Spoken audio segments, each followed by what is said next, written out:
Ok, ¿sale mi audio? ¿Sale mi voz?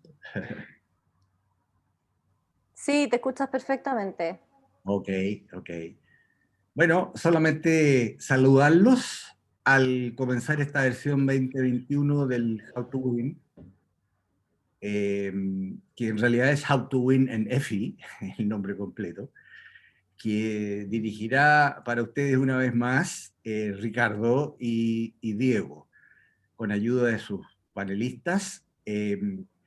Pretendiendo ser lo más eficaz en el traspaso de información acumulada a lo largo de años para mejor preparar un caso, de modo que éste sea bien comprendido por todos los jurados y no pierda posibilidades de ser evaluado como corresponde, simplemente por problemas de formateado de este formulario. Eso todo. Gracias por asistir y suerte en la competencia final. Chao. Súper. Gracias, Héctor. Ya, gracias a todos por estar conectados hoy día. Yo les voy a hacer un repaso rápido de parte de los procedimientos que tenemos para todos quienes están participando por primera vez y quienes no han formado parte nunca del jurado. Y después de eso vamos a empezar nuestros 3 paneles. Quiero, antes de partir, darle las gracias a todas las asociaciones gremiales de nuestra industria que nos patrocinan y nos apoyan año a año, además de la Facultad de Economía y Negocios de la Universidad de Chile, que también nos ha acompañado de manera incondicional durante casi 30 años. También agradecerle a todas las marcas que nos auspician: Dentsu, Facebook, TVN, Cooperativa Podcast, Radio Cooperativa, Cantar y Publimark.cl. Y obviamente que no puedo dejar de agradecerle a APG Chile, que desde hace ya 5 años viene haciendo con nosotros el How to Win. Ricardo Aros, el director ejecutivo, se pone la camiseta, nos reunimos un montón de veces y nos dedicamos a organizar esto con mucho cariño y con toda la expectativa de que esto sea realmente un aporte para todos ustedes. Así que gracias, Ricardo, gracias Diego Perry, gracias a todo el directorio de APG por eso. Ahora les quiero contar que este año las autoridades del jurado son las que estamos viendo en pantalla. Tenemos a Fernando Mora, presidente de la Asociación Nacional de Avisadores, como presidente en ambas fases, y nuestros ya clásicos comisarios, don Jorge Jarpa, a quien todo el mundo conoce como el señor de la humita, Alfredo González, gerente general de Cross Media, y Rodrigo Saavedra, gerente general de la IAB Chile. No sé, porque no veo la lista de participantes. Pablo, ¿tú me puedes confirmar si está Fernando Mora conectado? Porque Fernando tenía ganas de saludarlos. Sí, Fernando ya está como panelista, le vamos a dar el pase. Fernando, necesitamos que puedas poner tu cámara para poder aclarar. Y Javi, deja de presentar.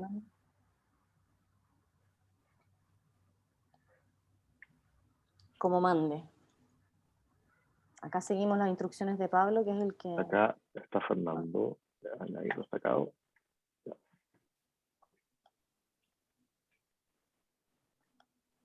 Tienes que habilitar el micrófono, Fernando.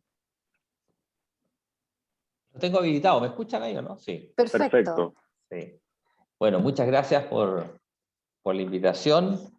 Agradecer a EFI, ¿no es cierto?, a Héctor, a su equipo, ¿no es cierto? Y vamos a tratar este año de hacer lo mejor posible este jurado. Estamos iniciando un nuevo proceso, un nuevo EFI, y creo que es para mí en lo personal un gusto poder presidir el jurado, en nombre mío y de la Asociación de Avisadores. Y bueno, creo que va a ser un EFI muy interesante. Estamos sin duda viviendo momentos bien especiales, tanto como país, como también en lo que es las transformaciones que estamos viviendo en la forma de hacer marketing. Y creo que eso es un tema muy importante, porque mostrar el trabajo que hacen las empresas que hacen las marcas en estos momentos, creo que eso va a ser un incentivo muy interesante. Yo pienso que en este entorno tan turbulento que estamos viviendo, me parece que el rol de los EFI va a ser bien interesante para poder visualizar, como les digo, el trabajo de las marcas. Así que espero que sea un muy buen concurso este año y que podamos tener realmente experiencia y aprendizaje para todos. Así que les mando un gran abrazo a todos, digamos, y esperemos que tengamos un gran EFI 2021. Muchas gracias, Javier. Gracias, Fernando. Gracias al presidente de nuestro jurado 2021. Ya, voy a seguir entonces ahora con el resto del repaso básico. Recordar cuáles son los 4 aspectos que evalúa el jurado y los porcentajes o el peso que tiene cada uno de estos criterios dentro de la evaluación. La estrategia, desafío y objetivos valen un 23,3%, insights e idea estratégica 23,3%, dando vida a la idea un 23,3% también, y evidentemente, como estamos hablando de un concurso de resultados y de efectividad, este es el criterio que más pesa, que pesa un 30%. El jurado al momento de evaluar lo que hace es ir viendo cada una de las secciones. Hay preguntas que responden a cada uno de estos criterios y ellos lo pueden ir viendo en ese orden. Cuando ustedes están llenando el formulario en la plataforma online, el formulario les va dando pistas y les va soplando qué sección responde a qué sección. Es súper simple y es súper amigable en ese sentido, y esto lo comento para quienes no han inscrito casos en oportunidades anteriores. Y también, para personas que no han formado parte del jurado, quería hacer un repaso para que entiendan cómo hace la evaluación el jurado. Tanto el jurado de primera fase como el jurado de segunda fase tiene un procedimiento preestablecido que se respeta en todas las salas de evaluación. Ese procedimiento y ese orden no se altera, y lo que hacen es, primero, leer toda la información que ustedes cargaron en la plataforma, después ven el video del caso y las piezas adicionales que ustedes pueden haber cargado, después hay una breve discusión o aclaración de dudas de la mesa, y cada jurado hace una evaluación individual en la plataforma donde asigna un porcentaje de cumplimiento cada uno de los 4 criterios. Esa es la manera en la que evalúa el jurado, para que lo tengan claro. Finalmente, lo que hace el jurado es entregar un feedback a cada uno de los participantes, feedback que este año por primera vez nosotros compartimos a quienes inscribieron casos el año pasado. La semana pasada hicimos un envío de email a cada una de las agencias que participaron con este feedback. Si alguno de ustedes no recibió el feedback, por favor avísenos, porque se le envió a la persona que ustedes indicaron como contacto en el formulario de participación el año pasado. Este año, dadas las circunstancias difíciles que todos estuvimos enfrentando en el último tiempo, se hizo la entrega del feedback de manera gratuita a todos los participantes. Sin embargo, por restricciones de licencia, nosotros a partir de este año, quien quiera acceder a ese feedback va a tener que comprarlo, para que lo tengan claro. Pero vamos a estar felices de entregárselo a quien le resulte de utilidad. Quiero volver a repetir lo que vengo diciendo ya hace varios años, bueno, tanto yo como toda la organización de los EFI en Chile y en el mundo, y es que un EFI es un EFI. Y esto está basado en que hay unas cotas preestablecidas que tiene que cumplir el caso para convertirse en un premio oro, en un plata o en un bronce. Y puede ser que un caso esté con una nota que da para oro, es decir, que está por sobre la cota de oro. Sin embargo, ese premio puede que reciba un plata porque había un caso un poquito mejor evaluado. Entonces, en ese caso, la nota más alta recibe el oro y la segunda nota recibe el plata. Pero es importante que un EFI es un EFI a final de cuentas. O sea, uno puede tener un bronce incluso con nota para oro. Con respecto a las categorías nuevas, nosotros este año incorporamos 8 categorías nuevas, que son las que estamos viendo en la pantalla, y con estas 8 categorías nuevas llegamos a tener 37 categorías en total este año. Si tienen cualquier duda con respecto a las categorías, está la descripción de cada una de ellas en las bases del concurso, y además nosotros podemos ayudarlos en todo lo que necesiten. Nosotros estamos con teléfono abierto, con mail abierto, WhatsApp y lo que sea necesario para poder entregarles la mejor asesoría al momento de inscribir sus casos. En la página web, y esto lo pongo porque nos han llegado un montón de consultas al respecto, en la página web ustedes pueden descargar las bases en el botón de aquí abajo que dice descarga bases, y además hay referencias de cada uno de los formularios de participación. Descargan un PDF y ustedes en ese documento pueden tener acceso a todas las preguntas que les van a hacer en la plataforma online, si eso fuera de utilidad. Nos han preguntado harto y por eso quise repetirlo acá. Y además en el botón inscríbete ustedes pueden ir a la plataforma de inscripción de Acclaim y ahí inscribir su caso, ir guardando, y de manera paulatina todo se les va a ir guardando, ustedes pueden editar. Mientras ustedes no hagan el envío del caso, todo queda en la plataforma. Quiero dejar acá las caras de Diego y Pablo para cualquier duda que ustedes tengan con respecto al sistema de pago. Están los datos de Diego acá, están en la página web, se los puedo entregar yo por WhatsApp o por mail o como sea necesario. Pablo Yersun, nuestro ejecutivo de programas, también está a full disposición. Y bueno, ¿quién les habla? Nosotros felices de poder atenderlos, de verdad. Y para terminar, quiero darle el pase a nuestro primer panel, a nuestra primera sección de hoy. Ricardo Aros y Diego Perry de APG son quienes van a moderar. Bienvenidos, Hola, Javi. Ale, Marcelo y José. Ahora Hola, Pablo Javi. nos va a piñar. Hola, ¿cómo estás? Bien, Hola. todo bien, todo bien, Qué todo bien. bueno. Partamos entonces con la conversa porque siempre decimos que para APG es súper importante estar con el EFI porque es de las pocas instancias que tenemos como industria, como mercado, de revisar lo que hacemos, de escribirlo, evaluarlo, compartirlo y conversarlo. Entonces es súper importante para nosotros estar acá, así que les agradezco un montón la invitación, que ya había perdido la cuenta, no sabía que eran 5 años, un montón.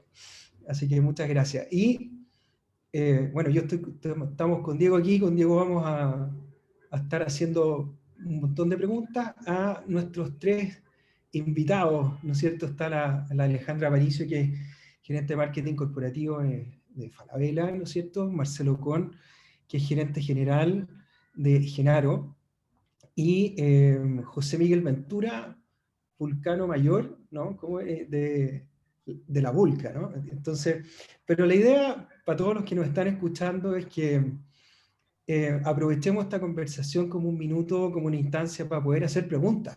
Entonces, los invito desde ya a que vayan mandando preguntas y en la medida que nosotros las vayamos como vinculando a la conversación, tal como lo hacíamos el año pasado con los links que hicimos, las vamos a ir tratando de responder, y si no, van a quedar para el último. Entiendo que también la Javi al último va a tener un espacio para preguntas y respuestas. Entonces,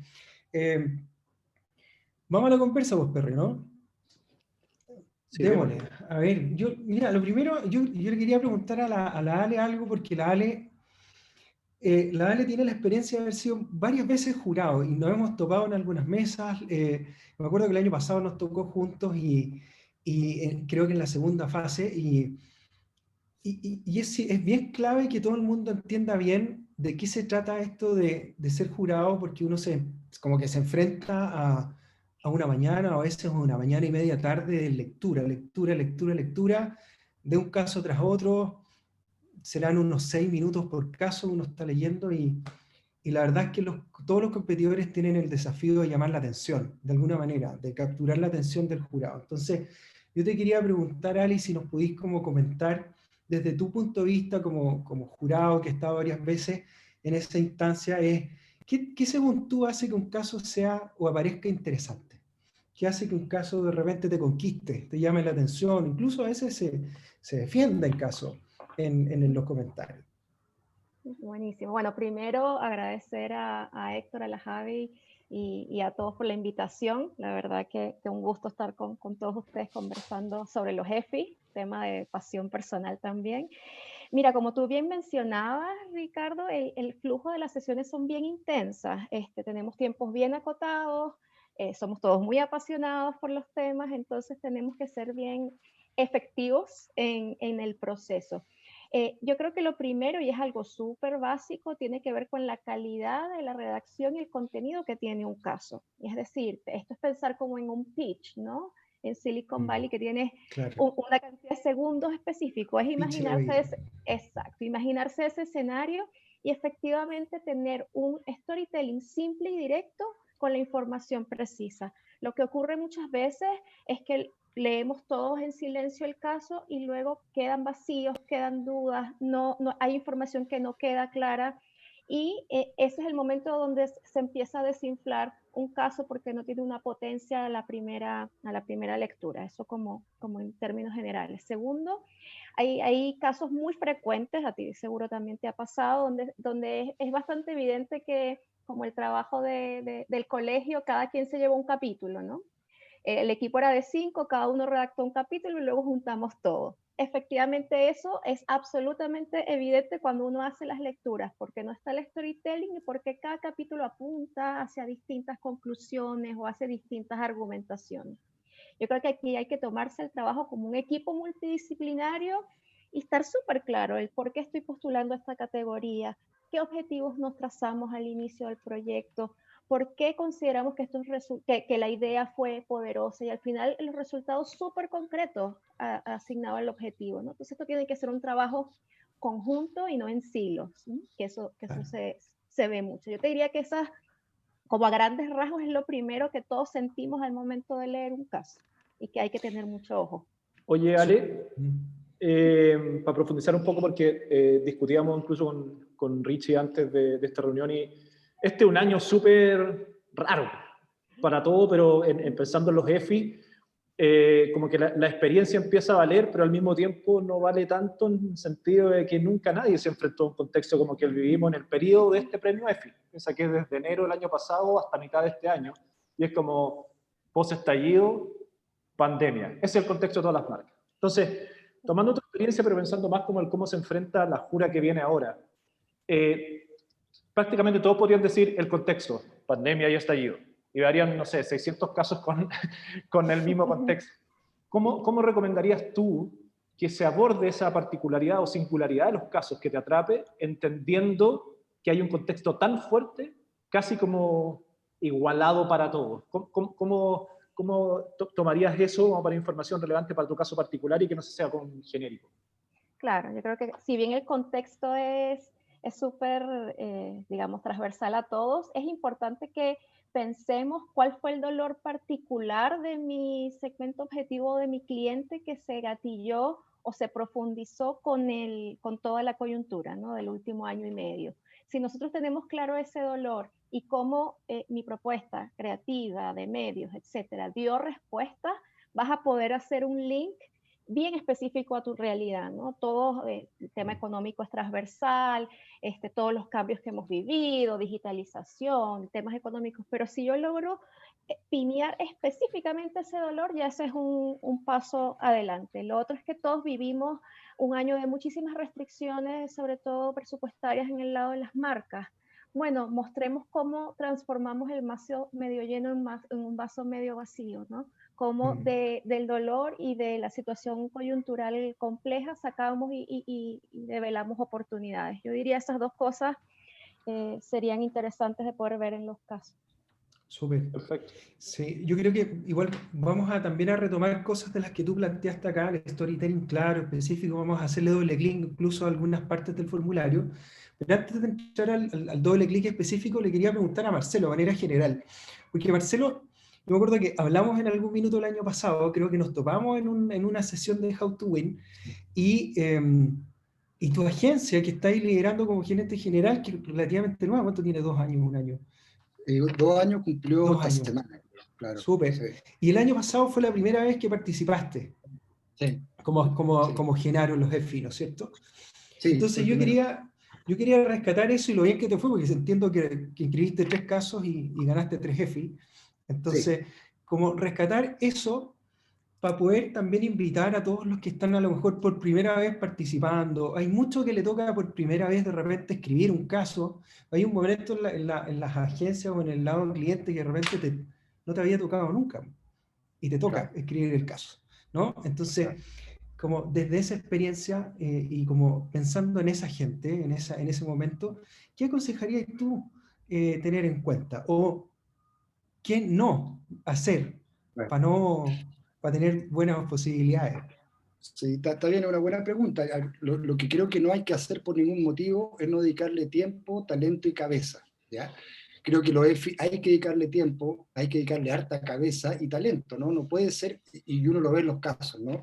Que de repente lo está escribiendo un redactor junior, un ejecutivo junior, el mejor redactor de la agencia, el que mejor cuenta historia, es el que debiera escribir este caso, ¿ya? Y pensar harto, yo creo que hay que dedicarle harto tiempo. Las inscripciones son caras, ¿no? Y por ende hay que dedicarle el tiempo que se merece y hay que dedicarle mucha cabeza.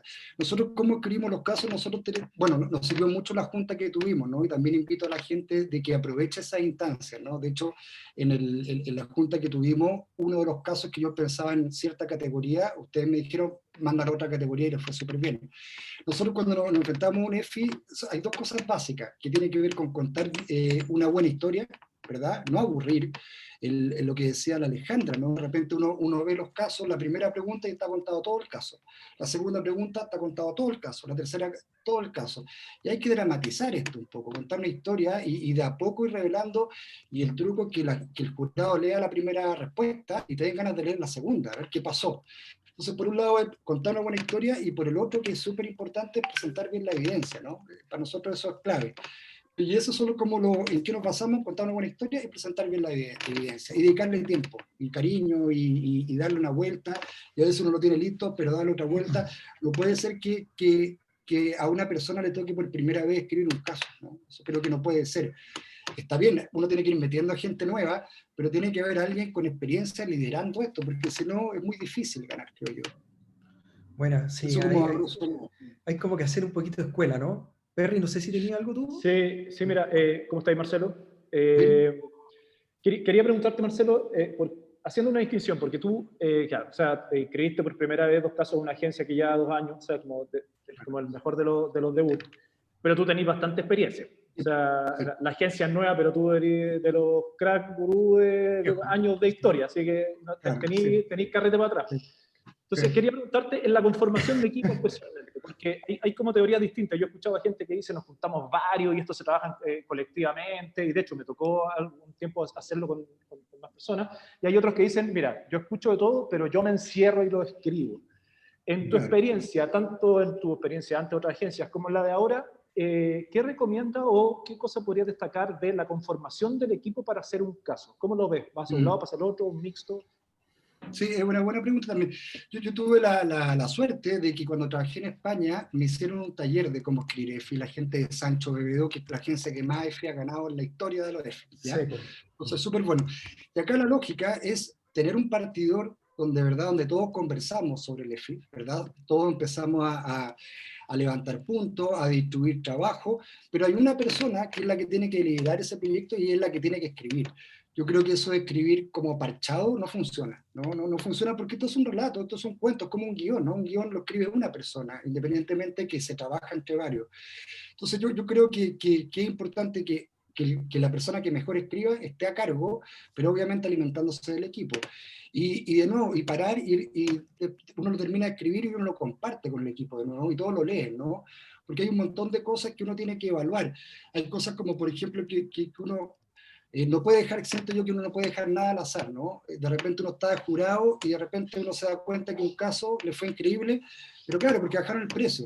Si yo como jurado levanto la mano y digo, ya, pero esto no tiene que ver con la comunicación, tiene que ver con una estrategia de precio. Entonces, distintas miradas nos ayudan a encontrar debilidades del caso para ir blindándolo. Pero creo eso, que el equipo trabaja, pero hay una persona que tiene que hacerse cargo. Claro, y en ese sentido lo decís, no solo en el desarrollo, sino que en el pretesteo de tu mismo caso, de que hayan cabezas distintas viendo qué está bien y qué está mal y qué se puede corregir. Claro, porque son miradas frescas. Tú has escrito casos también, ¿verdad? Uno de repente está metido y ya al final está ahí con la cabeza cuadrada y hay cosas evidentes que uno no las ve. Y también incluso para la redacción, ¿no? Para para ver si no se escapa un mote. Esos detalles son súper importantes. De repente uno ve un caso que está mal escrito, o que se nota que están sacadas citas textuales de Wikipedia y está en otra redacción, y es lamentable, porque de nuevo, hay harta pega, hay harta plata, hay que dedicarle el tiempo que se merece, creo yo. Y otra cosa que quería comentar con respecto a los EFI, porque es verdad, nosotros somos una agencia nueva, yo no, pero es increíble cómo le va a uno después de ganar EFI, ¿no? Sobre todo una agencia nuevita que está partiendo.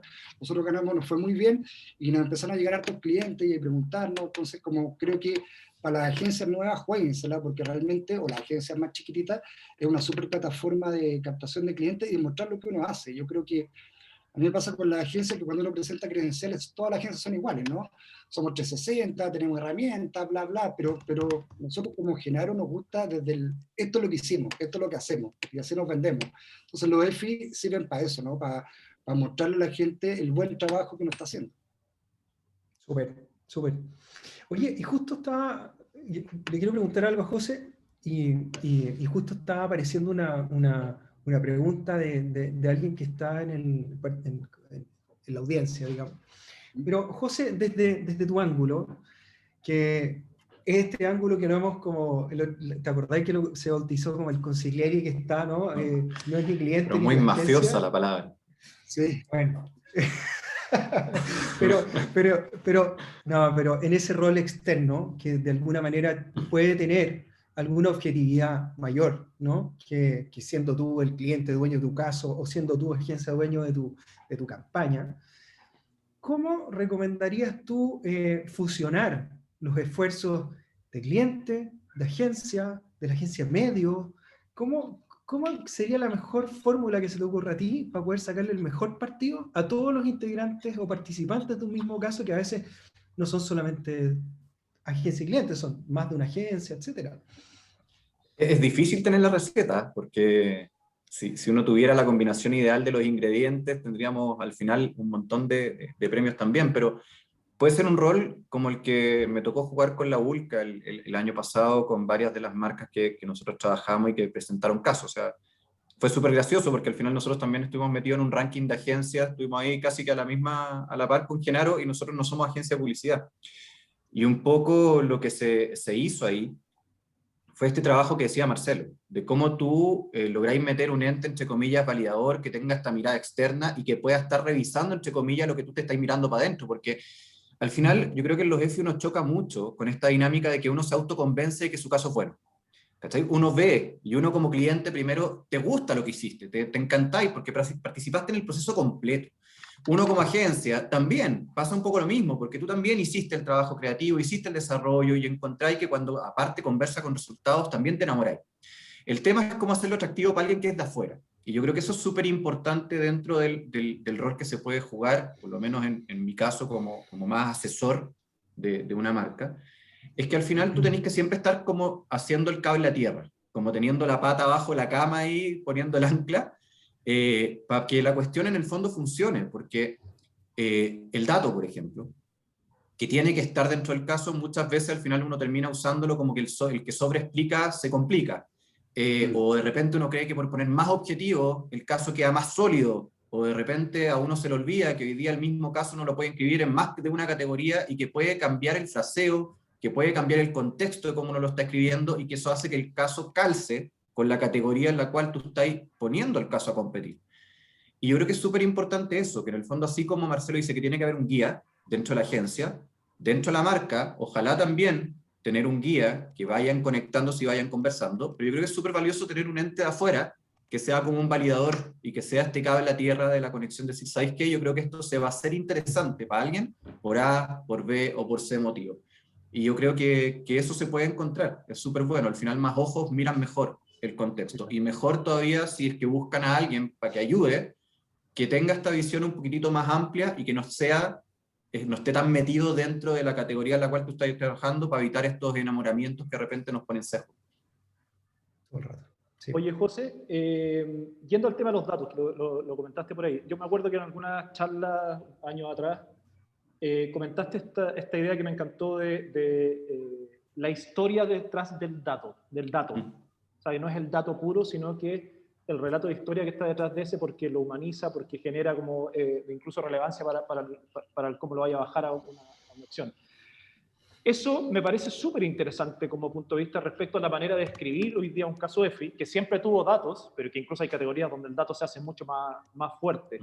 ¿Te sirvió a ti como inspirador ese punto de vista de ti mismo a la hora de enfrentarte a escribir un caso? No ser jurado, sino que como a contar esa historia del dato.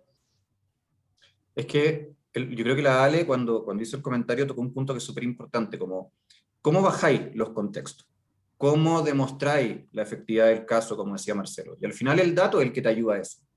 Pero el dato es distinto, es decir, el X% de la gente compró el producto, el 20 y tanto por ciento de la gente le gustó el comercial que hice, etc. O el X% de la gente abrió una cuenta corriente en un banco. Yo creo que es bien entretenido cuando el dato se integra dentro del relato. Y el dato al final termina siendo parte del storytelling completo que tú estáis contando. Yo creo que al final el dato en sí mismo como número no tiene valor. El dato se activa cuando se le crea una historia alrededor del dato y cuando tú eres capaz de contar una historia que para el tipo que la está escuchando, al final hace que eso sea memorable. Porque yo siempre le digo a mis alumnos en la universidad, hago clases de investigación de mercado y de storytelling de datos, o sea, ya no puedo ser más latero, que el dato al final tiene una ventaja con respecto a un relato. ¿Cachai? Cuando tú contáis un relato desde una opinión, tú podés estar a favor o en contra de la opinión y podéis matar al mensajero, se afectan un montón de contextos, de todas las cosas que tú podáis entender, porque al final estáis tú contra el relator. Pero cuando tú a ese relato le metí un dato, inmediatamente generáis una posición y estáis a favor o estáis en contra del dato, pero inmediatamente te obliga a tomar una posición. Entonces, en ese contexto, yo creo que el dato tiene que ser usado entre la redacción de un caso. Que tú hagáis inmediatamente tomar una parte, una posición al tipo que lo está leyendo, sobre todo en la parte de la lectura de los contextos, y después cuando tú lo usáis para sustentar los resultados, que en el fondo se sienta que ese dato es coherente con el relato que tú empezaste a armar hacia arriba. Porque también pasa muchas veces que de repente aparecen datos en la parte de los resultados que no entendís la vinculación que tienen con el contexto y como que entendís que son datos como que la conversa con la agencia se dio en agreguémosle más data para que suene más sólido el caso, y de repente lo que yo les decía al principio, el que sobreexplica, se complica. ¿Cachai? De todas maneras, sí, pues. Vamos por parte, porque nos quedan como 15 minutos, me estaban diciendo, y la idea es que no nos podemos hacer cargo de cómo abordar todo el formulario, pero vamos por 3 partes como importantes. La primera, que es como bueno, lo primero el resumen, pero lo primero que nos enfrenta es al contexto y el desafío estratégico, ¿no es cierto? Y por ahí el panel de jurados expertos del EFI de Estados Unidos tienen esta frase que dice, el desafío estratégico es el pegamento que le da forma a todos los otros elementos del caso, ¿ya? Así como el dato rosa. Pero, ¿cómo, si tenemos que fabricar tips, así rápido aquí entre todos, dejo abierta la pregunta, ¿cómo construimos un buen contexto? ¿Qué cosas habría que aconsejar? Contexto desafío. Oye, lo que a mí me funciona, lo que a mí me ha funcionado o no ha funcionado, tiene que ver con tener súper claro el identificar el problema, identificarlo súper claro y sobre todo darle escala y drama. ¿Ya? El drama es súper importante porque en la medida en que el problema es mayor, la solución que yo encontré o que encontró la marca es mejor, ¿verdad? Entonces yo creo que hay algo súper importante, el de identificar el problema y darle escala y drama. Eso no ha funcionado. Y con respecto a lo que decía José Miguel, ¿no? Nosotros también creemos que los datos se tienen que humanizar, porque si no uno al final no sabe si funciona o no. Es distinto hablar de un número que decir, no sé, pues, volvimos a crecer después de 2 años de caída. Existe un 1%, que es re poco, pero funciona. O sabéis que alcanzamos la meta de 12 meses en 4 meses, etc. Entonces, yo creo que esto, de nuevo, es mucho la historia que uno cuenta y presentar bien la evidencia. Eso es lo que como creemos nosotros. La estructura de eso es escalar el problema, ¿no? Darle drama. Yo ahí también creo que es fundamental entender la dinámica inherente a una categoría, porque piensen que nosotros vemos categorías quizás en las que hemos trabajado o no hemos trabajado, y hay particularidades que hacen que el desafío quizás sea un poco más cuesta arriba, como decía Marcelo, ¿no? Cuando son categorías planas, hay un nivel competitivo muy alto, cuando hay circunstancias que hacen difícil mover variables en una categoría, eso es relevante porque no todos lo sabemos y lo damos por hecho. Y segundo, entendiendo que normalmente esa característica se le busca después un enfoque estratégico distinto al tradicional que podríamos ver, ¿no? Porque hay veces que dice, bueno, típico, en esta categoría, como decían, está el precio, está esta otra variable que es automática, pero cuando ya en el desafío, la estrategia, tú dices, esto como que nunca había visto esta combinación de categoría, planteamiento estratégico, te abre a estar más receptivo a lo que viene. Súper. ¿Alguna otra idea? ¿O pasamos?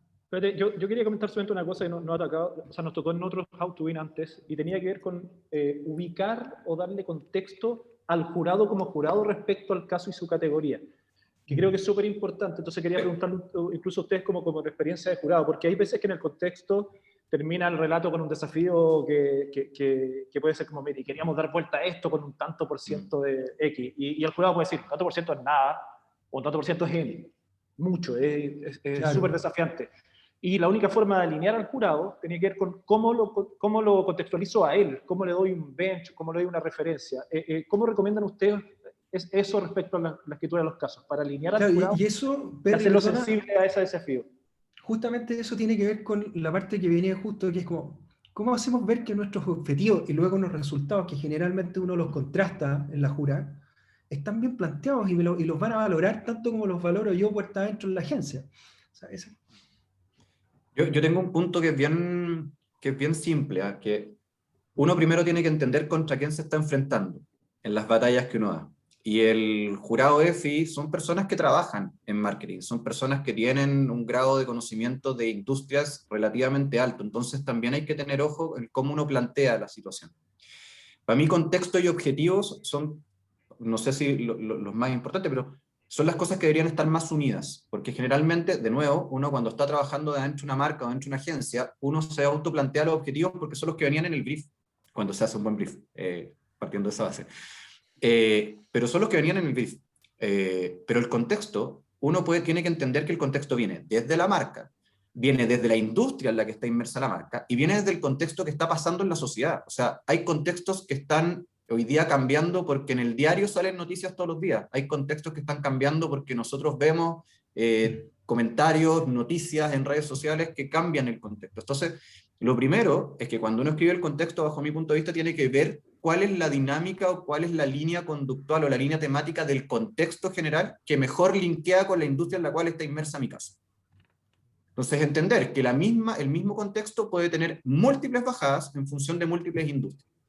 Y después, dado el contexto que yo planteé, el hacer que los desafíos o los objetivos que yo me puse para el caso conversen con ese contexto, porque yo puedo tener como desafío hacer que mi marca crezca, como decía Marcelo, al triple de la velocidad, en vez de 12 meses, 4 meses y lograr un objetivo comercial, pero yo tengo que explicar que ese desafío tiene un mérito en sí mismo con respecto al contexto que yo expliqué. ¿Cachai? Y eso es lo importante. Hay muchas veces que nosotros llegamos y nos equivocamos y planteamos el contexto como, bueno, Chile vive una situación de pandemia que nos ha mantenido encerrados en nuestras casas. Y después el objetivo es, y quería crecer 4 veces la venta de mi producto. Pucha, no, ¿cachai? Entonces yo lo que debería hacer es dar la segunda pasada, es decir, este contexto de pandemia que todos los chilenos vivimos ha llevado a que la categoría en la cual yo vivo quede en segundo o tercer lugar con respecto a otras categorías que lograron más valor. Pese a eso, mi objetivo es tratar de no perder participación de mercado o tratar de ganar algunos puntos, acelerar el consumo. Y ese link es súper importante para el storytelling que decía Marcelo el caso, porque muchas veces esos dos capítulos quedan separados y lamentablemente cuando yo me desengancho de un texto en la primera página, es súper peludo volver a recuperar el interés en la tercera, cuarta, quinta hoja del caso. Entonces también hay que pensarlo así, bajo mi punto de vista. Sí. Oye, para complementar, hay otro dato que también ayudan, ¿no? Porque es el contexto, uno lo empieza a ver como lo que está pasando ahora en el lugar de lanzamiento, pero también de contexto uno puede ocupar contexto geográfico, ¿verdad? O de tiempo, el año pasado hicimos esto, hace 2 años hicimos esto y no funcionó, o contexto de la competencia, ¿no? Creo, no solamente hay que quedárselo en la pandemia, en el estallido social, el contexto también es interno, es desde la competencia, es geográfico, insisto, de tiempo, etcétera, que también ayuda, ¿no? Como para dramatizar el problema. De acuerdo. Sí, respecto de esto mismo que tiene que igual está amarrado, que el tema de los objetivos. Yo me acuerdo que en otros How to Win hemos hablado de cosas bien simples respecto a los objetivos que son bien valiosas. A veces pocos objetivos de muy buena calidad obviamente es mejor que muchos objetivos que se diluyen. Objetivos demostrables, ¿no es cierto?, que pueda fácilmente el jurado evaluar y comparar tus objetivos con tus resultados. ¿Hay algo más de eso que podamos rescatar o no? Porque hemos hablado un montón de contexto, de desafío, de objetivos, que es como todo lo más marquetero, pero la verdad, que es la última, como lo teníamos guardado para el último, pero que es también lo más importante, son las ideas, ¿no es cierto? Las ideas, muchas veces, antiguamente, yo me acuerdo que es como un concurso de marketing, pero en realidad el valor de las ideas es tremendamente importante y cada vez vemos como discusiones a veces hasta muy creativas en la misma jura. Entonces, solamente para redundar en la importancia de las ideas, ¿cómo se cuenta o se transmite correctamente el valor de una idea? Que es tanto o más importante que el contexto. Bueno, todo es importante, todo tiene que estar bien amarrado, pero ¿cómo contamos y le hacemos ver al jurado que nuestra idea es valiosa y que tenemos una idea valiosa que vale la pena premiar? Marcelo, ahí... Sí, no, desde lo que contábamos, ¿verdad? Obviamente esto no funciona sin idea, ¿no? Yo me acuerdo cuando partió el EFI en Chile, ganaban marcas que eran publicidad que venía de afuera, se ponía en Chile y la rompía porque era un producto increíble. Yo creo, obviamente tiene que haber una idea y tiene que haber un insight, y uno tiene que demostrar de que el insight fue el que logró el gran cambio, ¿no? Eso es clave. Sin idea, sin insight, yo creo que no hay caso. O sea, yo creo que aunque tengáis números increíbles, pero no tenéis una buena idea, no, y lo manden, ¿no? Porque van a perder plata. Y lo otro que es importante, lo que decís tú, Ricardo, está lleno de datos y generalmente nos mareamos. Hay que identificar el gran dato, los colombianos llaman la joya, ¿no? La gran joya del caso, y uno la encuentra, ellos dicen que hay que hacer ingeniería en reversa, da lo mismo, uno la encuentra, ¿verdad? Y uno apunta hacia allá. Y después uno pone lo otro, más encima se logró estas cosas, estos satélites de logro, ¿verdad? Pero hay que identificar el gran caso. Y lo otro que yo decía, ¿no? Como darle escala, darle drama, y que quede súper claro de que el éxito fue gracias a la comunicación y no cosas externas. Y hay que escribirlo de manera entretenida. Yo creo que hay que perderle el miedo a que los EFIs son formales, son lateros, se escriben así. Hay que ponerle pluma. Obviamente no hay que poner juicios de valor porque no está permitido, pero hay que hacerlo ameno. O sea, creo que sobre todo si los casos son buenos, escríbanlo con alegría, así como no como un cacho. Yo lamentablemente leo muchos casos cuando he sido jurado, y me imaginaba el ejecutivo de cuentas el día jueves en la noche, en la agencia solo, escribiendo el caso obligado, ¿cachai? Y eso se nota en la pluma. Yo creo que hay que ponerle cariño, de eso se trata, creo.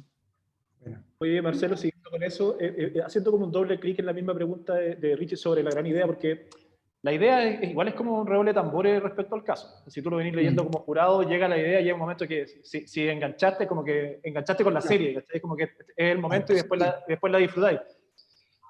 Respecto a la redacción, por ejemplo, yo me acuerdo que el aprendizaje que tuve en los años fue escribir la idea como de solución. Yo escribía como problema-solución. Si el desafío al principio era problema y la adversidad, la idea era la solución a eso. Entonces había como un calce perfecto y después disfruto cómo se desarrolló.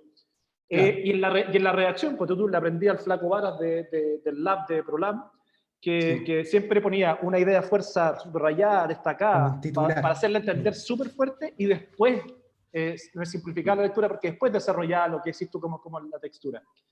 Claro. ¿Qué podrían decir ustedes respecto a la redacción y como algunos de estos tips para esa gran idea, para cómo se escribe en sí misma? Cualquiera. Sí, bueno, parto yo después. Yo creo que hay que encontrar una pluma. Dicen que hay que encontrar una trama de las preestablecidas, ¿no? Y llevar tu caso a una de las 7 tramas que existen en el mundo. Por ejemplo, David versus Goliat. Y todo el caso yo lo voy a escribir desde David versus Goliat.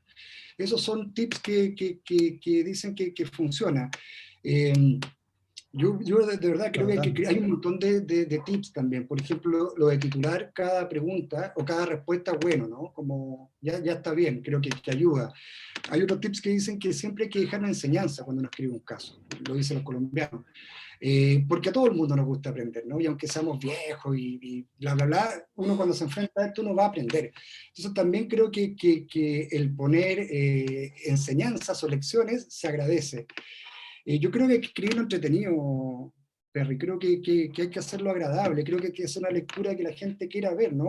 Lo que nosotros hacemos, de nuevo, primera pregunta, contamos el problema y lo dejamos en suspenso, cosa en que le den ganas de leer la segunda pregunta, y la tercera, y la cuarta, y la quinta, y después vienen los datos, pero así lo hacemos, como si fuera una serie de Netflix, con humildad, obviamente. Sí, y ahí complementando, creo que también es importante que los equipos de marketing que participen en el caso recuerden cómo fue ese momento cuando la agencia o el equipo presentó la idea, cuando uno dijo, esto es, ¿no? Y uno tuvo ese gut feeling y uno empezó a notar porque resuelve este dolor, porque me va a ayudar en esto. Esos argumentos que al final hicieron que la idea avanzara, que también los que leen el caso lo sientan y digan, claro, esto es, ¿no? Y obviamente la redacción y el storytelling va a ayudar, pero siempre como decimos, volver al brief, ¿no? Ojalá bien escrito haya estado, pero al volver al brief y a eso que nos resonó en el momento, también ayuda a linkear la idea con el desafío. Oye, yo quiero dar un detalle chiquitito, un tip que puede ser interesante para la mecánica de cuando uno escribe. Una de las cosas que más entretenida de lo que uno aprendió en la historia trabajando en esta cuestión, no sé si todos se acuerdan del Frankie de Unilever, ¿cachai? Toda esa dinámica de cómo uno escribía y hacía los trabajos de marca y todo. Hay cosas que son bien puntuales. Para mí el contexto y el desafío, al final lo que tiene que dejar súper claro es cuál es la persona que estoy atacando, cuál es el contexto bajo el que estoy jugando, cuál es la cancha, y cuál es la tensión que yo estoy leyendo en el ambiente.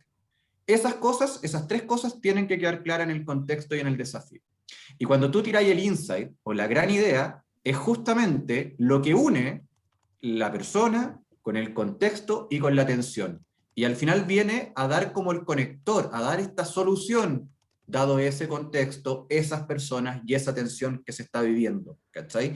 Dos ideas que pueden ser súper similares pueden en un caso funcionar de manera increíble y en otro funcionar de manera mala. ¿Cachai? Si lo entretenido de esto es que lo que dice Marcelo se tiene que dar y lo que dice el Ale se tiene que dar. Si al final, cuando sentí esta dinámica que te explican tensión, perdón lo majadero, contexto y persona, y la idea te genera este conector y esta solución, es cuando el caso en el fondo después se va solo y lo seguís leyendo, porque te hace sentido. Obvio que uno al final no se lo olvida, pero uno trabaja con el sentido común, ¿cachai? Y te tiene que hacer sentido lo que estáis leyendo. Si al final el caso se genera un quiebre cuando no sentí, pero si esto no tiene nada que ver, ¿cachai? Y ahí es cuando se quiebra. José, aprovechando, nos queda, la Javi ya nos está torturando por el tiempo y no quiere que nos estiremos más. Nos manda mensajes terribles por internet. Pero no podemos cerrar este módulo sin hablar de los resultados, que aparte del ítem que más pesa todo, y es como el final de la película, si la estamos haciendo como tanta analogía narrativa. Les pregunto a los tres y el que pueda primero dar una idea clara. ¿Qué recomiendan ustedes para ese momento de cierre del caso? Existe obviamente esta idea del contraste y de que responda muy bien a los objetivos, que se pueda medir un montón de cosas propias, pero sobre la reacción o cómo termina esta historia desde el punto de vista de los resultados. ¿Qué recomiendan? Yo creo que lo primero es resaltar que el resultado, más allá de colocar un listado interminable de KPIs, es efectivamente del desafío que planteaste al inicio, cuáles son las 3 variables claves que se lograron mover gracias a este esfuerzo. ¿Okay? Si hay cosas adicionales que fueron muy buenos resultados, pero no están dentro de todo el relato, no las coloquemos, porque van a ser datos aislados. Eso sería como mi primer consejo. Yo también voy bajo la misma línea de la Ale. Los resultados, el que sobreexplica algo se vuelve a complicar. Entonces, cuando yo lleno de resultados, al final lo que da la sensación para el jurado es que estáis tratando de sobreexplicar un buen desempeño del caso. Un buen caso tiene 2, 3, máximo 4 resultados concretos que se movieron y que pueden ser directamente relacionados a la gran idea que se planteó. Eso es súper importante. Los resultados tienen que tener una conexión lógica con la gran idea que se plantea. Si uno no logra o tiende a sobreexplicarlo, o conversando en la misma agencia o con el cliente, uno tiene que explicar mucho la vuelta que uno está dando para poder encontrar esa relación, es mejor no ponerlo. ¿Algo más? Sí, yo para complementar eso, lo que decía, ¿no? Que el resultado es mérito de la comunicación. Eso es súper importante. Si al final hay otros factores que el jurado puede decir, no, pero lo que pasa es que una distribución, una oferta de precio, bla, o la competencia quebró, perdiste. El resultado tiene que estar enfocado en la comunicación, tiene que ser mérito exclusivo. Eso creo que... Súper. Oye, bueno, solo darle las gracias a nuestros panelistas y nada, gracias Javiera, Héctor, Valora por el espacio. Sí, gracias a Todo ustedes. suyo. Gracias a ustedes. Gracias. Gracias a ustedes. Se pasaron secos. Y como tip solamente para todos los que están enfrentando por primera vez o por segunda vez el formulario digital, el formulario a partir de este año tiene una ayudita en esto que estaban hablando nuestro panel con respecto a los objetivos y los resultados, y les va a mostrar el objetivo que ustedes plantearon y sobre ese objetivo ustedes van a tener que poner el resultado. Es para ayudarlos a que no se pierdan en el storytelling que decía Marcelo. Bueno, quiero invitar entonces ahora a Alexia Saitúa, Marketing Science Agency Partner para Latinoamérica de Facebook, que tiene una sección para contarnos más o menos en qué tenemos que fijarnos cuando hablamos de un caso de performance marketing. Y es una sección que va a durar más o menos 15 minutos, para que no piensen que vamos a estar aquí hasta las 3 de la tarde. Tenemos 15 minutos ahora con Alexia y luego 15 minutos con Cristian Maulén. Así que gracias, buenísimo. Alexia. Bienvenida. No, a ustedes por invitarnos a participar. Ahora presento, así... ¿Están viendo la presentación? Sí, perfecto. Buenísimo. Bueno, atrás de todo este proyecto, además de mi persona, está también Rafa Castro, que es nuestro Creative Agency Partner para todo lo que es Southcon, y también puede ser que algunos de ustedes lo conozcan a Tommy Toso, que viene trabajando en el mercado de Chile ya desde unos años. Y lo que queríamos traerle en este entendimiento de qué es performance marketing para nosotros es entender que es mucho más broad que lo que es el concepto mismo de performance en sí, que es muy apuntalado a lo que es resultados de venta, y entender que acá también podemos hablar de efectividad creativa y sobre todo lo que son las campañas de branding. Entonces, todo esto surgió porque se realizó un estudio en entender justamente dónde estaban los mayores efectos y contribuciones de venta dentro de los distintos elementos que nosotros podemos tener en una campaña. Por ejemplo, en lo que era televisión se veía que lo que era la creatividad representaba un 37% de la influencia en el objetivo que nosotros estábamos logrando, pero en lo que teníamos que ver con lo que era el mundo digital, lo que era video, display y mobile, ahí veíamos que era un 56%. Entonces, acá dijimos, ok, vamos a tener que enmarcar esto en una narrativa que realmente nos permita demostrar cómo esta creatividad está teniendo mayor influencia y cómo estos están generando curiosidad, interés y acción, que en definitiva es un poco el objetivo que nosotros queremos tener con sus clientes. ¿Qué es para nosotros excelencia creativa? ¿Sí? Y estas reglas de oro, estos golden rules, estos brilliant basics, como nosotros los llamamos, tienen que ver con estudios que nosotros hacemos, metaanálisis, donde justamente procesamos un montón de campañas y podemos ir encontrando estos tips de cómo encontrar una eficiencia mayor a nuestro benchmark, ¿sí? Primero que, digamos, la parte que sea corta y poderosa, digamos, que estos creativos llamen la atención de la gente dentro de la plataforma antes de que sigan adelante consumiendo otro tipo de contenido, y para eso siempre estas reglas van a decir que, bueno, la marca siempre al principio, que llevemos mucho más al frente qué acción queremos, pongamos a este hero muchas veces creativo al frente y bien en el centro, y consolidar los mensajes dentro de lo que son contenidos de 15 segundos o menos, sabiendo cómo es el scrolling y cómo es el consumo de contenido dentro de nuestra plataforma. Por otro lado, algo que es importante es pensar para mobile, ¿sí? Y acá es no solo, digamos, los videos horizontales, sino también pensar creativos que estén optimizados para lo que son formatos cuadrados y sobre todo aprovechar todo lo que es la potencia del dispositivo móvil con los formatos verticales. Otra recomendación es, obviamente, pensar y crearlas creativos para que se entiendan sin sonido, aunque, digamos, si vamos a agregar el sonido, ahí sí las piezas creativas tienen que deleitar. Que la historia se cuente visualmente, pueden utilizar recursos como texto y gráfico, utilizar siempre los subtítulos, cosa que una persona que mientras esté on the go pueda ir siguiendo esa línea creativa que ustedes están poniendo cuando ustedes tienen un diálogo interno dentro de la creatividad, y a veces también pueden incluir este archivo de sonido si es que vamos a tener algo sumamente disruptivo y que deleite con el sonido, ¿no? Por último, y no menor, el tema de la velocidad del uso, editar, digamos, estas piezas creativas para mobile pensando en transiciones rápidas entre escenas. Estas son algunas de estas reglas de oro que nosotros consideramos a la hora de generar efectos superlativos en relación a nuestro benchmark. Todo brief, en función de lo que nosotros entendemos que es estos contextos 2021, deberían plantear por lo menos 3 preguntas. Y esto tiene más que ver porque conceptualmente estos briefs que veníamos recibiendo, tanto agencias de medios, agencias creativas, pertenecieron en un momento a esta era del broadcasting donde los mensajes fueron un poco impuestos a las personas. Entonces, ahora tenemos que cambiar este mindset donde es mucho más on demand y la gente sabe qué es lo que quiere hacer y qué no dentro de los distintos medios. Entonces, lo primero es responder qué queremos que las personas hagan, ¿sí? Y esto es definir el objetivo y alinearlo con este brief. Acá, obviamente, vamos a tener 2 grandes scopes, donde vamos a tener briefs donde vengan mucho más con generar awareness y resultados de marca, donde hay que especificar justamente qué reconocimiento es el que queremos lograr, y obviamente, digamos, el objetivo que se trata de hacer siempre es el de resultados de ventas. Segundo es cómo conseguimos que esto lo hagan las personas, ¿no? Y acá es donde está el desarrollo de la campaña. Siempre la recomendación va a ser ideas creativas simples, ejecutadas según las reglas que acabo de mostrarles.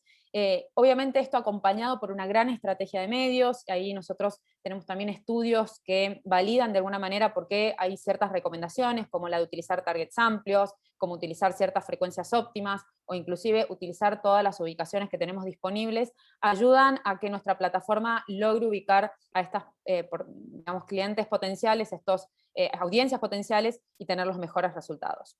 Y siempre digamos, por último y no menor, este tema de pensar campañas que sean mobile first, ¿sí? Por último, y ahí sí es la parte donde vengo yo, generalmente, es cómo sabemos que esto lo hicieron y lo hicieron bien. Es decidir justamente cómo va a ser el mejor abordaje en términos de medición. Desde lo que es la plataforma de Facebook, empujamos ya desde hace un tiempo una metodología que está basada en diseño experimental y nos permite poder encontrar la causalidad, las variables dependientes e independientes, y poder asignar a esas decisiones tomadas cuál fue el efecto logrado. Dentro de estos estudios que nosotros tenemos, que pueden ser que alguna vez hayan escuchado, que son los estudios de Brand Lift para lo que es recordación de marca, y de Conversion Lift para todo lo que tiene que ver con el impacto en ventas, nosotros hablamos del aporte incremental a estos objetivos de negocio. Entonces, acá va a ser importante porque este es como parte fundamental si ustedes quieren pedir, digamos, y postularse para un caso, que ustedes tengan alguno de estos estudios corridos para poder fundamentar justamente este aporte incremental que tuvieron con esta campaña, y también poder evaluar contra benchmarks si efectivamente fue superlativo. Y por último, está todo lo que tiene que ver con el mundo Test and Learn. Esto es algo que obviamente es bien nativo de digital, el concepto de la filosofía A/B Test, o ahora le dicen metodologías ágiles, que tienen que ver con minimizar los riesgos, aprender, generar insights, tener de alguna manera una agenda de aprendizajes que les permite ir haciendo ajustes y poder generar también sus propios Brilliant Basics. ¿Sí? O sea, esto es, más allá de que nosotros colaboramos y generamos estos análisis, es que ustedes también se puedan empoderar para poder realizar sus propios guidelines y sus propios aprendizajes. Solo para darles una referencia de 2 casos como para que tengan en cuenta cómo lo deberían plantear. Acá tenemos un caso de éxito para que vean que no es solo performance, también estamos hablando de campañas de branding. En el caso en el que Neutrógena lo que quiso fue salir de su comunicación habitual con una única creatividad, un único estereotipo. Esto es un caso muy lindo porque también aplica, veo, al pilar de diversidad, y diversidad es algo que venimos también trabajando mucho desde Facebook, versus qué es lo que está pasando si nosotros tenemos un conjunto de creativos que tengan diversa representación en términos de lo que es el color de la piel y los rasgos de las personas. Entonces acá nosotros lo que hicimos fue apuntalarnos sobre todo en este tema de la filosofía de diseño experimental. Hicimos un estudio que se llama Multicelda, en el cual tuvimos una audiencia expuesta únicamente a la única creatividad, en el cual los resultados, como pueden ver en la esquina inferior izquierda, fueron de Ad Recall 5 puntos, de Message Association casi no hubo puntos de incrementales, y por último en Purchase Intent tuvimos 2.3, que estuvo bastante bien contra el norm que está en el centro. Ahora, cuando nosotros incorporamos esta hipótesis de diversidad e inclusión en la parte creativa, acá vimos que el hecho de tener distintos assets que interpelaran de otra manera a las distintas audiencias, logró tener números muy por encima de los que nosotros estábamos manejando en nuestro benchmark. Tenemos 9.1 versus 7.1 en términos de Ad Recall, 1.8 por sobre 1.5 en Message Association y 2.4 por encima de los 1.1 de Purchase Intent, ¿sí? Entonces, siempre respondan estas tres grandes preguntas. ¿Qué queremos que la gente haga? En este caso es asociar Neutrógena más fuertemente a una piel sana y saludable, era un objetivo de awareness. ¿Cómo conseguimos que lo hagan? Acá era mostrar justamente el producto haciendo un buen trabajo en rangos diferentes de color y tonos diversos, fue una estrategia de hipótesis creativa. ¿Y cómo lo hicimos? Con esto que les acabo de mencionar, que fue un brand lift multicelda, que nos permitió comparar justamente en dos audiencias diferentes este impacto creativo. Si queremos ver justamente más otro caso donde sí se evalúa tanto la parte de branding como la parte de performance, en lo que nosotros llamamos también full funnel o embudo completo, acá tenemos una campaña que se corrió para McDonald's y esto era un partnership con Uber Eats, en la cual lo que se quería dar era justamente a conocer que Uber Eats empezaba a utilizar McDonald's dentro de sus ofertas de traslado, y por otro lado tenían el uso de la descarga y uso de la aplicación. Esto básicamente es muy similar, es responder estas tres preguntas, es qué queremos que la gente haga, en este caso era que las personas conocieran la oferta de McDonald's y Uber Eats y que además descargaran estas aplicaciones. Esto es la forma más sencilla de decir, bueno, el objetivo final, ¿cuál es el que nos vino en el brief? ¿Cómo conseguimos que lo hacemos? ¿Cómo conseguimos que esto lo hicieran? Fue justamente con un objetivo de instalación de apps para luego poder presentar anuncios cobrandeados con Uber Eats. Y además, la hipótesis que había detrás era explicar esta integración, este servicio de una manera sencilla para que tuvieran mejor usabilidad de la aplicación. Por último, ¿cómo se midió? Obviamente con nuestra solución de Brand Lift y de Conversion Lift. Full Funnel, acá lo que vamos a medir es el impacto marcario y también el efecto, en este caso de conversiones, que era el uso y la descarga de la aplicación. Y acá lo que vimos es que tuvimos ad recalls de 8 puntos, nuestro benchmark generalmente está en 6, y un order installs de 5.3, nuestro benchmark más o menos está en 1 o 1.5, así que también tuvimos en la parte del branding un efecto muy superlativo, y en la parte del conversion lift tuvimos 1.9 puntos incrementales de lo que fue las instalaciones, y esto, digamos, en números netos fueron 23.500 nuevas instalaciones que se lograron justamente por haber tenido esta campaña aprendida. Solo entonces, para ir resumiendo lo que es para nosotros performance marketing, tenemos qué es lo que es para nosotros el resultado deseado de aquellos que se quieran postular. Lo primero es construir marcas con una efectividad, tanto en branding como en performance, dependiendo de cada campaña, va a tener su objetivo y sus métricas, que sea superior al promedio. Lo bueno de tener este tipo de estudios es que justamente nosotros tenemos un benchmark de tanto la categoría como de la región, entonces ahí nos permite marcar si efectivamente los resultados fueron resultados más extraordinarios. Y por otro lado, entender también qué fue efectivo en las decisiones que yo tomé detrás de esa campaña. Entonces, recuerden estas tres preguntas que yo mencioné muy por encima, pero lo que quiero es que se lleven, digamos, cómo armar estos casos a la hora de presentarlos, es qué queremos que las personas hagan, cómo vamos a conseguir que lo hagan y cómo vamos a saber que lo hicieron, ¿sí? Entonces, sí, aquellos que les interese profundizar mucho más en toda esta narrativa y en qué es lo que significa para nosotros performance marketing, los invitamos el 19 de mayo, que vamos a tener una sesión específica para profundizar mucho más todos estos conceptos y sobre todo, digamos, alinear la parte más creativa, en el cual yo ahora pasé muy por encima nuestros Golden Rules, pero, digamos, la idea es cómo darles a ustedes todos los elementos y los casos para que puedan presentar un caso exitoso. Así que, de mi lado, eso nada más. Y si hay dudas, no sé si...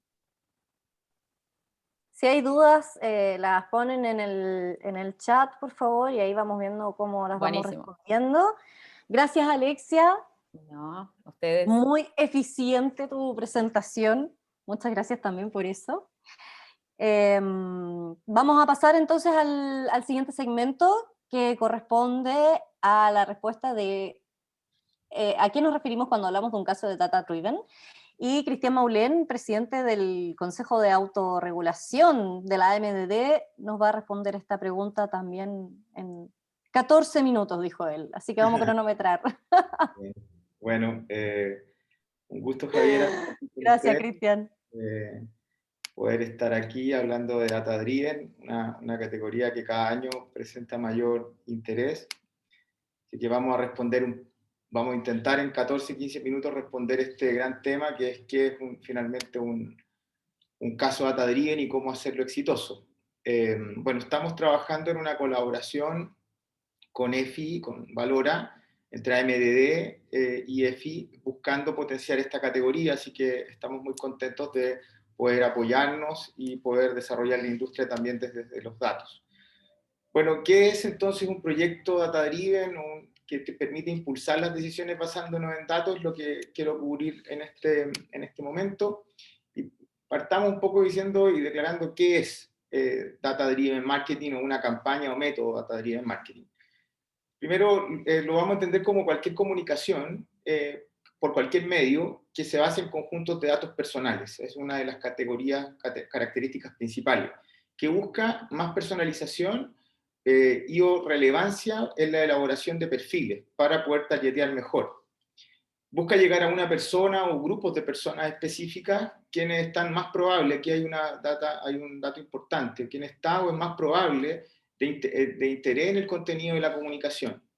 Y por otro lado, este marketing basado en datos utiliza una amplia gama de métodos, tanto los identificadores web, cookies, tecnologías o técnicas de creación de perfiles o interacciones, como también bots. Entonces, no solo nos limitamos a los canales directos tradicionales como el email, sino que también podemos ampliar a un montón de otros que son considerados también dentro de la categoría.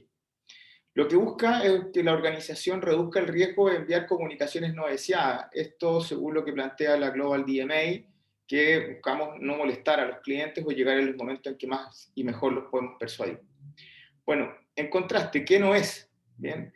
Primero, las campañas en general y luego análisis que hemos hecho también mirando lo que ocurre con algunas de las campañas en la categoría data-driven globales que tiene EFI, podemos ver características en ella cuando los insights no provienen directamente de los datos o no son nítidos. Es decir, forzamos el concepto dato creyendo que porque estamos amasando un Excel pueda venir a ser data-driven.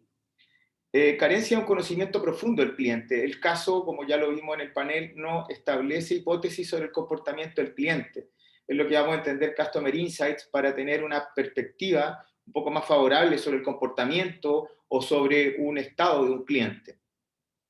Por otro lado, se sustentan solo en el contexto económico o crisis y no un efecto que agregue valor a todas las partes. Es decir, el caso puede estar un poquito forzado. Y por otro lado, hay una tentación muchas veces que las categorías tradicionales tienden a usar los datos para forzar al cliente a la oferta o servicios. ¿Qué quiere decir? Presentamos un caso data-driven porque estamos lanzando una app, porque requiere la digitalización de un proceso comercial o de venta o servicio de mi organización, y por tanto forzamos a los clientes a la descarga de la aplicación para llevar a ello. Entonces, aquí hay que tener harto cuidado de no caer en esta tentación. Si es una campaña de difusión de enrolamiento, presentémosla en la categoría que corresponda y no forzándola a data-driven. Bueno, las empresas B aquí son candidatas ideales para esta categoría. Ahí hay una gran oportunidad. Agencias que trabajen con empresas B naturalmente tienen una capacidad data-driven bastante alta. Bueno, como tips, para ir cerrando esta primera parte y avanzar ya en algunas especificidades que ayuden a esto. Primero, debemos olvidarnos de los tiempos en los cuales la segmentación se hacía en batch. Bien, trabajábamos en batch de datos y con estrategia de RFM, principalmente las categorías de consumo. También otro que eran datos escasos y actualizados de esa misma manera. Entonces, hoy día tenemos que movernos a segmentaciones que sean dinámicas, en tiempo real, continuas, con miles de variables almacenadas en Big Data, idealmente, y analizadas con inteligencia artificial. ¿Bien? Entonces, podemos pensar en lo que era o entendíamos como marketing directo a lo que hoy día es data-driven, con segmentación continua, variables almacenadas, muchas, y idealmente para prescripción con inteligencia artificial. Bueno, otro elemento también que puede ayudar a la construcción de caso es cuando dentro de la estrategia está planteada una mejora en la experiencia del cliente o una mejora en la satisfacción, que eso también obviamente esté basado en una mejora en el aumento de la conversión.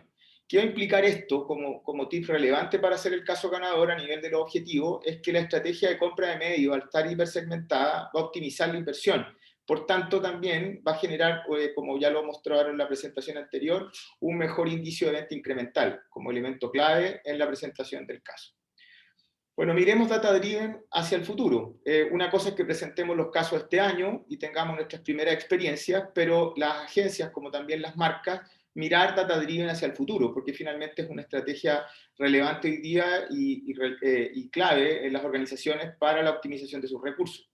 Bueno, entonces, ¿qué tenemos? Disminuir la brecha que existe entre los datos y la experiencia que agregamos a los clientes. Entonces, si quiero mirar esta categoría con esta visión de futuro, tengo que comprender que los datos están disgregados y, por tanto, si estoy ahora armando un caso que no tiene un fundamento sobre integración de fuentes de datos para generar perspectivas o insights sobre los clientes, es que no es un caso data-driven. Estos insights deberían responder a actividades del pasado, por qué pasaron las cosas o qué pasó, y hacia el futuro, idealmente, para establecer prescripción o siguientes mejores ofertas o acciones. ¿Bien? Obviamente que hay un tema de democratización de información que no voy a tocar acá, porque tiene que ver con aspectos culturales dentro de la organización o dentro de la agencia. Cuando las organizaciones son capaces de construir insights, es decir, transformar datos en información, la información en conocimiento y el conocimiento en perspectivas de valor hacia el cliente, son capaces, obviamente, de poder generar accionamiento cruzado. ¿Bien? Y ahí también Data Driven juega un importante rol, porque una campaña Data Driven normalmente está orquestando varios métodos y varias campañas, y por eso se hablan de métodos Data Driven, que pueden incorporar muchos canales para alcanzar el efecto deseado que permita dialogar y generar las experiencias memorables de los clientes. Entonces, podríamos chequear que si nuestro caso Data Driven incluye integración de fuentes de datos, diferenciación de los clientes, diálogo participativo y cómo estamos acreditando una mejor experiencia, como 4 tips a partir de ello. Vuelvo a insistir, aquí en este slide hay una visión de futuro de lo que yo debería ver en mi organización para hacer mi postulado de casos ahora y hacia el futuro empezar a hacer el desarrollo de esas capacidades. Bueno, ahora, ¿cómo puedo inspirar los casos? A partir del viaje del cliente. Una vista pragmática del viaje del cliente ayuda a buscar los distintos puntos donde podríamos, con nuestra agencia ha desarrollado o con la marca ha desarrollado, que nos permita encontrar procesos que hemos desarrollado bien a nivel de onboarding, asegurar la integridad de los servicios, muy usado en los casos que chequeé en otros mercados de EFI, de cross-sell y upselling, también de lealtad, importante en esta fase del ciclo, cuando los casos también están buscando disminuir erosión o pasos rutinarios de los clientes presentando servicios digitales, también hay hartas categorías ganadoras ahí. Recuperación de cartera, hoy día tan necesario, y mejora la experiencia del cliente. ¿Bien? Entonces, al tener la vista completa del ciclo de vida o journey del cliente, puedo obviamente empezar a inspirar algunas de las actividades claves para presentar los casos con una estrategia bastante nítida en ese sentido. Bueno, ¿cuál es la realidad de la mayoría de las marcas? Que ven a los clientes por rango etario, género o los ejemplos que estamos viendo. Entonces, esta visión data-driven que estoy transmitiendo y estos tips que estoy dejando deberían permitir que una organización data-driven vea a un cliente en un estado de bienvenida para onboarding, a un cliente menos sensible al precio para actividades de cross-selling, un cliente erosionado por la relación, buscando disminuir la fuga, o clientes muy interesados en la fase captura, que yo también pueda estar generando a través de productos digitales y servicios digitales una mejor conversión y adherencia para presentar el caso. Bueno, para ir cerrando, obviamente un caso data-driven debe tener un alto impacto en el negocio, debe tener una vista obviamente en el corto plazo con los indicadores de captura en la mejora, obviamente ello en la conversión y el mantenimiento de adherencia de la cartera de cliente o la disminución de fuga. Entonces deberían estar enfocados sobre la base del valor de vida del cliente, que estoy graficando un poco aquí en esta curva. Me he dado cuenta de los casos que he hecho seguimiento en Estados Unidos y en Alemania, por ejemplo, son fuertemente fundamentados sobre la base del valor de vida del cliente, donde obviamente lo que debería estar buscando adherirse o poder acreditar en la presentación del caso es cómo se generó en un punto una disminución del costo de adquisición en la relación del cliente y luego un aumento del valor de vida del cliente que pueda ser sostenido en el tiempo. Bien, esto es lo que estoy buscando graficar. Aquí es la curva normal y cómo un caso pudo ser esta mejora, disminución de costo, o cómo un caso de alguna forma permitió ampliar valor de vida por cross-selling, upselling, por aumento de la lealtad, retención o adherencia o disminución de fuga. Ahí pueden ustedes mirar el slide anterior para generar ese efecto. Bueno, para terminar, Dejo un caso de uso sobre automatización inteligente, nada más una referencia, no quiero establecer que este sea el caso, pero para aplicar. En general, un caso data-driven hoy día ocupa mucha automatización, ocupa mucho de bots que permitan prescribir en tiempo real. Entonces, como por ejemplo, aplicando lo que he planteado, la integración de fuentes de datos que son diversas en una organización están permitiendo establecer targeting dinámico de clientes menos sensibles al precio, por ejemplo, en estas marcas que están buscando generar crecimiento en su cartera. Luego, sistemas de interacción inteligentes con multioleadas según comportamiento y engagement. Es decir, si el cliente me sienta mejor interés en ciertas categorías de producto, puedo estar desplegando y inteligencia artificial puede estar identificando ese comportamiento. Y el engagement, obviamente no voy a seguir molestando a clientes que no están interesados en nuestros contenidos y lo que debería hacer es hacer retirada para evitar el opt-out. Bueno, y en tercer lugar, piezas y contenido automatizado. Y aquí la creatividad es importante, una creatividad funcional, obviamente. Los casos data-driven tienen una característica que no son casos rimbombantes a nivel de piezas, sino más bien son funcionales, videos que puedan correr, GIFs que sean implementados correctamente, pero tiene que haber una consistencia en el relato. Y esto obviamente debe estar adaptados al comportamiento de compra al cual estamos haciendo seguimiento. Entonces, ¿esto qué se traduce? En una estrategia de Next Best Offer, es decir, una siguiente mejor oferta que somos capaces de entregar a esta cartera, a este segmento dinámico, que permite generar tasas de conversión a ventas de 22,4% versus un 1,5% del grupo control. Entonces ahí estoy generando contraste entre lo que haría normal la organización sin generar el efecto asistido de la automatización e inteligencia, versus el 22,4%, que ahí la diferencia es lo que vamos a entender como respuesta incremental o venta incremental en este mero ejemplo. Bueno, le agradezco este espacio, quiero dejarlos invitados para el próximo 20 de mayo a las 12 del día, ya parece que también tuvieron otra invitación reciente. Al 20 de mayo al mediodía vamos a estar presentando el estudio Data Driven Index. El equipo de Valora, EFI, también dentro de nuestra colaboración con AMDD, va a estar comunicando a todos ustedes este encuentro, que está patrocinado por la Facultad de Economía y Negocios de la Universidad de Chile, donde vamos a presentar el seguimiento a 5 años del indicador Data Driven, que hace seguimiento a 5 variables, entre ellos los límites, la adopción, las inversiones, y así que estamos completando un ciclo importante y los dejamos invitados, y ahí yo creo que también este encuentro les va a generar mayores perspectivas para presentar y potenciar aún más esta categoría. Mis datos de contacto aparecieron en algunos de los footers. Estoy atento a cualquier pregunta, cualquier comentario que les pueda ayudar a establecer una mejor perspectiva sobre la presentación de sus casos. Así que muchas gracias, Javiera. Muy agradecido este espacio que han podido abrir en esta colaboración con AMDD. Gracias, Cristian. Hay efectivamente una pregunta. Aranzazú Martínez levantó su mano. Aranzazú, te van a habilitar el micrófono ahora para que puedas hacer tu pregunta. Ya estás habilitada, así que puedes abrir tu micrófono. ¿No? ¿Bajó la mano? ¿Se arrepintió? Lo pone en el chat si quiere, a lo mejor le da. Sí, si quieres puedes poner la pregunta en el chat. Bueno, muchas gracias, Cristian. Excelente.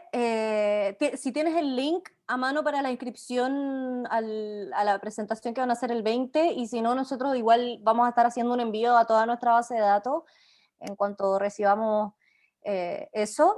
Lo agrego ahora. Lo voy a dejar en el chat ahí si tú lo puedes hacer público. Perfecto. Darle las gracias a todos quienes formaron parte de este excelente How to Win de hoy. Y quedamos atentos a cualquier duda, estamos a su disposición, tanto Diego, Héctor, Pablo, como yo, para responder a lo que necesiten, como siempre a su servicio, desde aquí hasta el 30 de junio, que es la fecha del último cierre. Héctor, ¿quieres decir algo para cerrar? Solamente las clásicas gracias a todos los participantes, pero en esta oportunidad verdaderamente impresionado por el valor de los comentarios, el valor de las preguntas, el valor de las apreciaciones desde distintos ángulos para mejor competir. Así es que eso. Y muy bien organizado, Javi, te felicito. Bueno, muchas gracias a todos. Si alguien quisiera después ver el video de nuevo, estamos grabando, así que me mandan un mail, un WhatsApp, y nosotros se los compartimos. Un abrazo grande, les deseamos el mejor de los éxitos, que sea un excelente año, y nos estamos viendo pronto. Gracias. Chao, gracias a todos. Gracias. Chao.